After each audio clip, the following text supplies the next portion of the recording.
BCCI வந்து இந்த ரீப்ளேஸ்மெண்ட்ஸ்ல ஒரு கண்ணா இருந்திருக்காங்க. எஸ், இந்த ஃபர்ஸ்ட் கிளாஸ் கிரிக்கெட் இருக்குல்ல, Irani trophy, Duleep trophy, Ranji trophy, இந்த 3 டிராஃபிலுமே வந்து பிளேயர்ஸ் வந்து இப்போ கன்கஷன் சப்ஜெக்ட் ஆல்ரெடி இருந்துச்சு, தலையில அடிப்பட்டா போலான்னு சொல்லிட்டு. அதே மாதிரி இப்போ வந்து ஏதாவது பிளேயருக்கு இன்ஜுரி ஆச்சுன்னா நீங்க வந்து ரீப்ளேஸ்மெண்ட் பண்ணிக்கலாம். ஒருத்தரோ 2 பேரோ நீங்க வந்து இன்னொருத்த ரீப்ளேஸ் பண்ணி நீங்க அந்த டீம்ல விளையாட வச்சுக்கலாம். இந்த ரூல் பேரே வந்து சீரியஸ் இன்ஜுரி ரீப்ளேஸ்மெண்ட் ரூல் அப்படின்னு சொல்லிட்டு சொல்லியிருக்காங்க. ஸோ அது என்னென்ன கிரைடீரியா அப்படின்னு பாத்தீங்கன்னா, அந்த பிளேயருக்கு வந்து இப்போ ஒரு இன்ஜுரி ஆயிருக்குன்னா அது எக்ஸ்டர்னலா இருக்குன்னா அது வந்து தெரியணும்.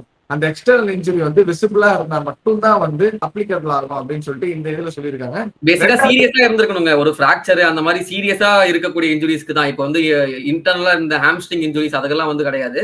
இப்போ ஆக்சுவலி ரிசர்வ் பண்ணிட்டு நினைச்சு பாத்தீங்களா அந்த மான்செஸ்டர் டெஸ்ட்ல அந்த மாதிரி இருக்கிற இன்ஜுரிஸ்க்கு வந்து இது அப்ளிகபிள் ஆகும்.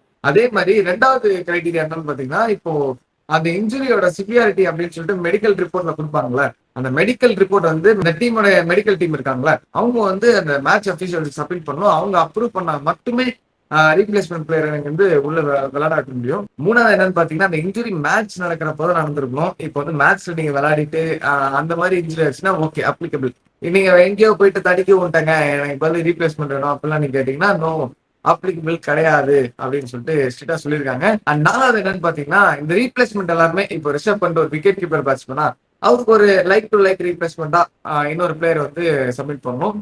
நீங்க வந்து இப்போ ஒரு பேட்ஸ்மேனை வந்து இன்ஜுரி ஆயிட்டான்னு வச்சுக்கோங்களேன், ஒரு பவுலர் நீங்க எடுத்துட்டு வந்து நீங்க வந்து இது பண்ணலாம் அப்படின்லாம் நினைச்சீங்கன்னா தப்பு அப்படின்னு சொல்லிட்டு மண்டியிலே கொட்டி அனுப்பிச்சிடுவாங்க. நீங்க லைக் டு லைக் ரீப்ளேஸ்மெண்ட்னா இந்த மாதிரி கிரைட்டீரியாஸ் எல்லாம் நீங்க ஃபாலோ பண்ணிட்டு ஒரு 2 ரீப்ளேஸ்மெண்ட் கூட நீங்க வந்து மேட்ச் விளையாட இருக்கலாம். அதுதான் ஒரு ரூலா கொண்டு வந்திருக்காங்க. இது வந்து ஃபர்ஸ்ட் கிளாஸ் கிரிக்கெட்ல மட்டும் இம்ப்ளிமெண்ட் பண்ணிருக்காங்க பிசிசி.